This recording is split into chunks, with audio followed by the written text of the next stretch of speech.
మీకు తెలుసా, బైబిల్లో డ్రై ఫ్రూట్స్ యొక్క ప్రస్తావన ఉంది. అవి ఎక్కడో చూద్దాం. ఆదికాండం 43వ అధ్యాయం 11వ వచనంలో పిస్తా మరియు బాదం గురించి వ్రాయబడింది. ఇశ్రాయేలు తన చిన్న కుమారుడైన బెన్యామీనును కాపాడుకోవడానికి వీటిని బహుమతిగా ఐగుప్తునకు తీసుకుని వెళ్ళమని తన యొక్క 10 మంది కుమారులకు చెప్తాడు. అలాగే సంఖ్యాకాండం 17వ అధ్యాయం 8వ వచనంలో అహరోను కర్ర బాదము పండ్లు కాసినట్లుగా లిఖించబడింది.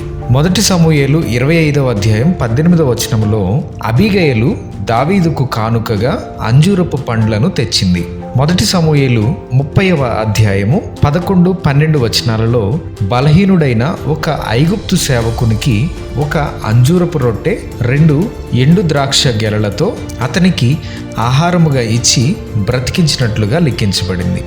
బైబిల్లో ఖర్జూర పండ్ల గురించి పేర్కొనకపోయినా ఖర్జూర పండ్ల నుండి వచ్చే తేనె గురించి ప్రస్తావించబడింది. అది 2వ దినవృత్తాంతాలు 31వ అధ్యాయము 5వ వచనంలో ఇశ్రాయేలు ప్రజలు తేనెను అర్పణగా తెచ్చారు. అది బహుశా ఖర్జూర రసం అయి ఉండవచ్చని బైబిల్ పండితుల యొక్క అభిప్రాయం. అలాగే నీతిమంతులు ఖర్జూర వృక్షము వలె వర్ధిల్లుతారని 92వ కీర్తన 12వ వచనంలో లిఖించబడింది. ప్రభు అయిన యేసు యెరూషలేములోనికి ప్రవేశించినప్పుడు అక్కడి ప్రజలు ఆయనకు స్వాగతం పలికేందుకు ఖర్జూరపు మట్టలతో వచ్చారు.